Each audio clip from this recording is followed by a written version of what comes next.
and welcome to Living English. In our previous episode, Anne discovered that her brother worked at the market. Sarah's brother Steve recognised the photo because he goes to the market to buy fruit. Today, Anne, Steve and Sarah go to the market to look for Anne's brother David.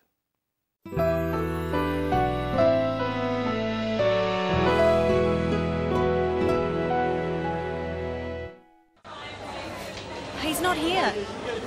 Give me the photo, I'll ask. Excuse me? Yes, mate. We're looking for this man. He works here, doesn't he? Who wants to know? This is his sister. She's been looking for him. Don't know anything about her sister. He never mentioned her sister. But it is him, isn't it? Please say it's him. Yeah, well, this does look like our Davo. I reckon it's him, love. Thank you. You were? David. So where is he? Look, I don't know, mate. He rang yesterday and he said he wanted a couple of days off. I said OK. He's usually pretty good. Do you know where he lives? Hang on, love. I'll just get me book. We'll go there straight away.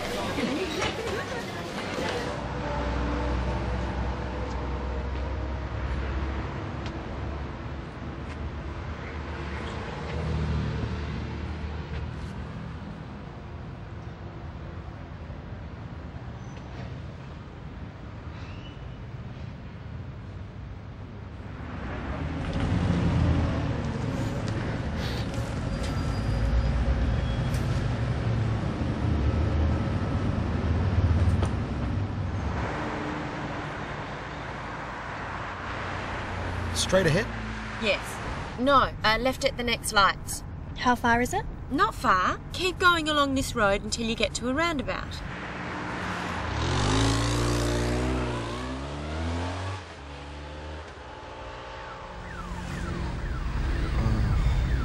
What's that? It's the cops. It's starting to get very exciting. Keep watching to see what happens. We just saw Sarah giving directions. Let's have another look. Straight ahead? Yes. No, left at the next lights. How far is it? Not far. Keep going along this road until you get to a roundabout.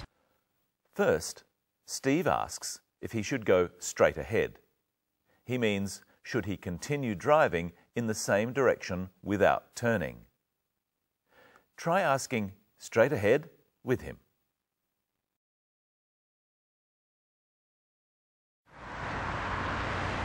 Straight ahead? At first, Sarah is not sure which way to go, but then tells Steve where to turn. Listen. Yes. No, left at the next lights. She tells Steve to turn left at the next lights. She doesn't actually say turn, she wants to give the directions quickly. A car can't go straight ahead left, it can only turn left. So she doesn't have to say turn, she just says left. Where left and right are depends on which way you are facing. I'm facing you, so my left hand is on your right side. If I turn left, I go this way. When Sarah says at the next lights, she means the next set of traffic lights that they come to. Now, what does she say to Steve when she wants him to continue in the same direction? Keep going along this road until you get to a roundabout. She says that he should keep going. Remember that when we give instructions or orders, we don't say you. Sarah doesn't say you keep going. She just says keep going. Listen again and then say it with her. Keep going along this road until you get to a roundabout. Until you get to a roundabout. Until is a useful word. It means up to when or up to the time that. Sarah wants Steve to keep going up to the time that he gets to a roundabout. When he gets to the roundabout, he mustn't keep going. Often we shorten until to till Keep going till you get to a roundabout. Now see if you can use some of the words we've talked about. Finish these instructions. Don't turn, go. Don't turn, go straight ahead. Turn right and keep going, you get to the next lights. Turn right and keep going until you get to the next lights. Now let's look at how we say that something we're doing keeps going. We know Anne was looking for her brother, and we know she is still looking for her brother. Listen to how Steve tells the fruit seller this. She's been looking for him. She's been looking for him. This is short for she has been looking for him. We've looked at this before on Living English. It's called the present perfect continuous tense. We use it for things done in the past and which we continue to do now. I have been presenting Living English for a while, and I hope you have been watching. We use have or has with been and the ing form of a verb to form this tense. Let's practice. I'll give you a verb and the sentence. Dance. I for hours. I have been dancing for hours. Drive. He all day. He has been driving all day. Usually we shorten this to he's been driving all day. Use the short form here. Write. She for years. She's been writing for years. Let's return to what's happening now. Listen to Steve asking the fruit seller if David works there. Excuse me? Yes, mate. We're looking for this man. Steve says, we're looking for this man. That's what they are doing at that moment. But we don't need to look for this woman because she's already here. Hello, Michelle. Hello, Brenton. Hello, everyone. What have you got for us today, Michelle? A compass and a street directory. We're going to talk about directions. What are the 4 main directions? North, south, east and west. I'm going to show you this compass, and you tell me where those directions are. Okay. North is on the top. East is on the right. West is on the left. And south is on the bottom. We use the same directions on a map when it is facing you. Tell me, what direction is the top of the page? North. What direction is the bottom of the page? South. What direction is the right of the page? East. And the left? West. Here's the market. Let's say you wanted to go up to the railway station. Which direction do you travel? You travel north.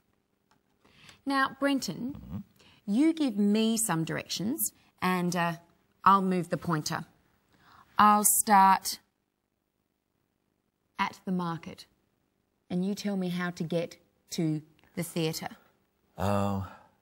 Go left until you get to the main intersection. That's the intersection. An intersection is a crossroads. It's where roads cross each other. What now? Turn right and keep going until you reach the square. Okay, there's the square. It's a small park with roads all around it. Turn right and then turn left at the third set of lights. The red dots are traffic lights. 1, 2, 3, left. Go straight ahead until you come to the theatre on your left. Got it. Are you sure that was the best way? Probably not. But what I want to know is, how did Steve get Anne's brother's address so he could give directions? Let's have a look. Do you know where he lives? Hang on, love. I'll just get me book. The man at the stall has got a book with the address in it. What does he mean when he says, hang on? He means, wait a little while. It's an Australian slang expression. I want to finish today with another one of those perfect tenses. You would. We talked about the present perfect continuous earlier. You know, I have been talking, that tense. Yes. There's another tense that we use for things that are not continuous actions, but which started in the past and are still true now. For instance, I can say, I've lost my keys. I mean that it doesn't really matter when I lost them, but they're still lost. Now, what do you say if you just burnt your hand cooking? I've burnt my hand. You say that because you're still burnt. You're talking about the present. This is the present perfect tense. It's when we say have or has with a past participle. I'll tell you some past participles and you can complete the sentence. Found. My keys. I have found my keys. If I just say, I found my keys, I'm talking about the past. Saying, I have found my keys means it's something that's just happened. It's just like saying, I've done it, instead of I did it. Yes. Let's do some more. Here's the past participle. Eaten. All the bread. I have eaten all the bread. Seen. That film. I have seen that film. And now it's time for us to show today's episode again. We'll be back with the next program, when we'll look at giving warnings and the present continuous tense. Bye. Bye. He's not here. Give me the photo, I'll ask. Excuse me? Yes, mate. We're looking for this man. He works here, doesn't he? Who wants to know? This is his sister. She's been looking for him. Don't know anything about her sister. He never mentioned her sister. But it is him, isn't it? Please say it's him. Yeah, well, this does look like our Davo. I reckon it's him, love. Thank you. It's David. So where is he? Look, I don't know, mate. He rang yesterday and he said he wanted a couple of days off. I said okay. He's usually pretty good. Do you know where he lives? Hang on, love. I'll just get me book. We'll go there straight away.